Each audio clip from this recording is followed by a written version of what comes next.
एक आम लड़की, वो कोई अदाकारा नहीं थी कि सारी मीडिया उसको प्राथमिकता देती। वो तो दलित परिवार की एक 19 वर्ष की बिटिया थी जिसे 4 नरबख्शियों ने अपनी हवस का शिकार बना लिया था। और इस बिटिया का कसूर क्या था?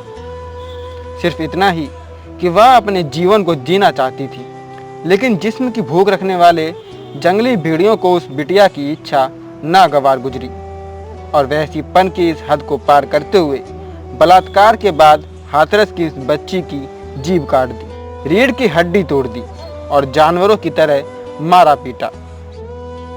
ये घटना 14 सितंबर 2020 हाथरस की है। घटना के 9 दिन बीत जाने के बाद बिटिया ने अपनी आप बीती परिवारजनों को बताई कि उसके साथ 4 दरिंदों ने किस प्रकार उसके जीवन को अपनी भूख मिटाने के लिए बर्बाद कर दिया।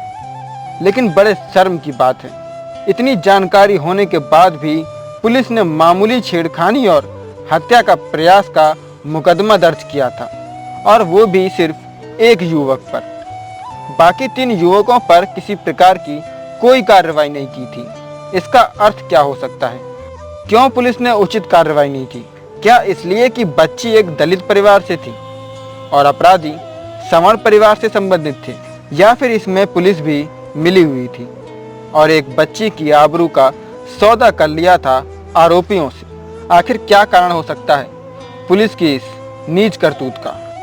खैर, कारण कुछ भी रहा हो, लेकिन आज वो बिटिया अपने जीवन की जंग हार गई और हम सभी पर एक सवाल छोड़ गई कि क्या हमें भारतीय होने पर गर्व होना चाहिए या फिर शर्मसार होना चाहिए?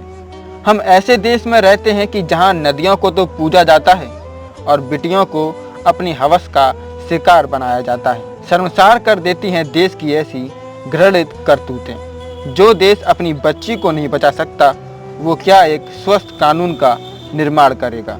वो क्या विश्व गुरु बनेगा? अब देखना ये होगा कि क्या हमारे देश की न्यायपालिका एक और निर्भया जैसा इतिहास रचेगी, या फिर हाथरस की मनीषा को न्याय मिल पाता है, और मिलता भी है तो कब तक? एक और बड़ा सवाल है हम सब के सामने कि अगर मनीषा को न्याय मिल भी जाता है तो उसका मनीषा को क्या लाभ होगा?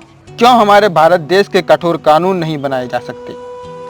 जब रात ही रात में जज संसद में पहुंच सकते हैं, किसान बिल पास करवा कर कानून बनाए जा सकते हैं, तो फिर क्यों महिला की सुरक्षा के लिए कठोर कानून का निर्माण नहीं कर सकते? आखिर क्यों?